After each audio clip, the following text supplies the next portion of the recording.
Equipments থাকাটাই হলো বাধ্যবাধকতা। আজকে হঠাৎ একটি ফেসবুকের ছবিতে মনে হচ্ছে যেন আমি সবচেয়ে ভাগ্যবান, অন্তত ওই শিশুটির মতো আমাকে কাঁদতে হয়নি। ফেসবুকে চলে এসে একটি ছোট্ট শিশু, আমি ওকে চিনিনি, আমি ওকে ধরিনি, ও তার বাবার ছবি দেখে কাঁদছে আর বারবার চুমো খাচ্ছে। সেটা হলো আমার ফিলিস্তিনে। ঠিক একই যেভাবে আমি প্রতিবাদ করছি ওই শিশুটার জন্য, ওই ইসরায়েল নামক আজরায়েলের যে সরকার রয়েছে সেখানেও যদি কোনো শিশু মারা যায়, আমি সমানভাবে প্রতিবাদ করব এই যুদ্ধে। আমি আহ্বান জানাবো শান্তির।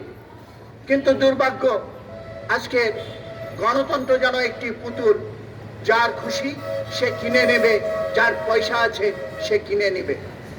কারণ যখন ওই ফিলিস্তিনি গাজা উপত্যকায় বারবার হত্যা করা হয়, ধুলায় মিশিয়ে দেওয়া হয় বড় বড় ইমারত, তখন কোন বিরোধিতা আসে না পশ্চিমা বিশ্ব থেকে।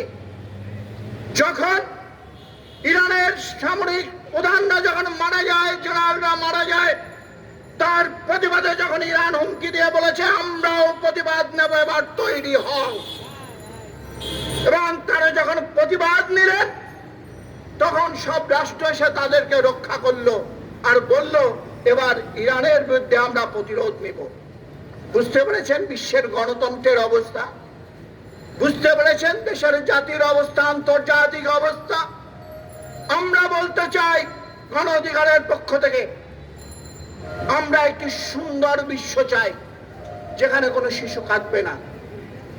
আমরা ঠিক একইভাবে একটি সুন্দর দেশ চাই যারা মা বাবা, প্রিয়তম স্ত্রী, প্রিয়তম সন্তানের সাথে ঈদ করতে যাওয়ার আগে হয় সে রাস্তায় তার প্রাণ ঝরে পড়বে, নতুবা শেষবারের মতো ঈদের মোলাকাত করে চলে আসার পথে সে রাস্তায় তার জীবন দিয়ে প্রমাণ করবে আমি একজন শ্রমিক, আমি একজন বাংলাদেশি, আমি এই লুটেরার দলের নয়, আমি বাংলাদেশকে ভালোবাসি, আমি ছুটিতে বাড়ি গিয়ে ছুটি শেষে এসে কর্মক্ষেত্রে যাই, আমি কোনো ব্যাংক লুটেরার নয়, আমি কোনো আওয়ামী পরিবারের সন্তান নয়, আমি বাংলাদেশের সন্তান। এখন প্রশ্ন হলো যে আওয়ামী লীগের কি সবাই খারাপ? আমি বিশ্বাস করি না সবাই খারাপ। কারণ বঙ্গবন্ধুর জয় বাংলা স্লোগানে দেখলাম একজন ওই উপজেলা পরিষদের নির্বাচনে যখন উনি মনোনয়ন দাখিল করতে গেলেন, আমরা তো বিরোধী দল যাই না যারা বাংলাদেশকে ভালোবাসি, কারণ এই নির্বাচনে ওই যে দেখবেন এরা আওয়ামী লীগের হবে নিশ্চয়ই, কারণ যে টাকা দিয়েছে তারা বলেছে আশেপাশে থাকলে তোমরা একটু জানান দেবে যে আমরা আছি। যাই হোক, তো সে কি করলেন, সাথে সাথে উনি বললেন উনি একজন মন্ত্রীর পরম আত্মীয়। শব্দটা খারাপ, শালা, কিন্তু আত্মীয়তার সম্পর্কে তাকে শালাই বলতে হয়। সেই মন্ত্রী মহোদয় শালা, উনি জয় বাংলার সদস্য এবং আরেকজন জয় বাংলার সদস্য, তাহলে কাকে বেছে নেবে? মন্ত্রী পরিষদের জয় বাংলার সদস্য হুমকিতে ধামকিতে নির্বাচন কমিশনের সামনে থেকে তাকে উধাও করে দেওয়া হলো, প্রত্যক্ত করা হলো। আজও আমরা জানি না তিনি শেষ পর্যন্ত সার্ভাইভ করবেন কিনা। পরবর্তী পর্যায়ে যখন দেশে বিদেশে বিভিন্ন অ্যাম্বাসিতে যখন এই ধরনের প্রমাণ দেওয়া হয়, তখন উনি বলতে বাধ্য হলেন প্রধানমন্ত্রী যে কোনো মন্ত্রীর আত্মীয় স্বজন করতে পারবে না। তাহলে কি আমারও বলতে হবে যে বিরোধী দল যারা বাংলাদেশকে ভালোবাসে, যারা বাংলাদেশি জাতীয়তাবাদের পতাকাকে সামনে নিয়ে এগিয়ে যায়, যারা দেশের জনগণের কথা বলে, তারা কেন নির্বাচনে যায় না? এটাকে আবার নতুন করে কিছু বলার আছে? বন্ধুরা, আর 1 মিনিটই শেষ করব। আজ টেকনাফ সীমান্তে যাবেন, প্রতিনিয়ত ওই বার্মার সামরিক জান্তার বাহিনী ছেড়ে আমার দেশে ঢুকছে। এই ঢোকা কিন্তু শেষ ঢোকা নয়। ওরা আমার বাংলাদেশকে আবার খণ্ডিত করতে চায়, ওরা আমার পার্বত্য চট্টগ্রাম চায়।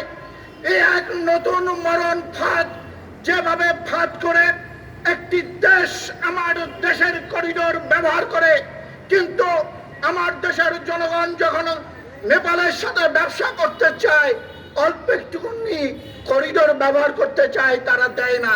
ঠিক একই ধরনের ফাঁদ কিন্তু নতুন করে আসে। আসুন, আর বসে থাকার সময় নেই। নূর আছেন, নূর জীবিত থাকাকালীন আপনাদের সাথেই থাকবেন। কারণ হলো, যখন নূরের বিরুদ্ধে গ্রেপ্তারি পরোয়ানা দেওয়া হলো, আমরা অনুরোধ করলাম কেন্দ্রীয় কমিটির পক্ষ থেকে যে আমরা একটা কর্মসূচি দিতে চাই।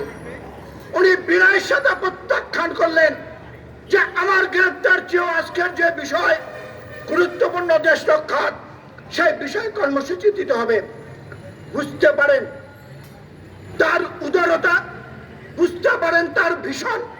এই রাশেদ খান সেও গ্রেপ্তার পরোয়ানা নিয়ে ঘুরছে। বুঝতে পারেন তাদের বুকের পাটা। বিশ্বাস রাখুন, আমাদের দলে তরুণ আছে, আমাদের দলে শাকিলদের মতো যুবক আছে, তরিকুল ইয়ামিন মোল্লার মতো ভালো বক্তা আছে, যারা মাঠে ঘুমন্ত মানুষকে নিয়ে চাপিয়ে পড়েন, নতুন আন্দোলন করে বাংলাদেশকে ৭১ সালের স্বাধীনতার স্বপ্নের বাংলাদেশ নিয়ে সকলের জন্য আমরা অন্ন, বস্ত্র, বাসস্থান আমরা নিশ্চিত করব। আল্লাহ হাফেজ।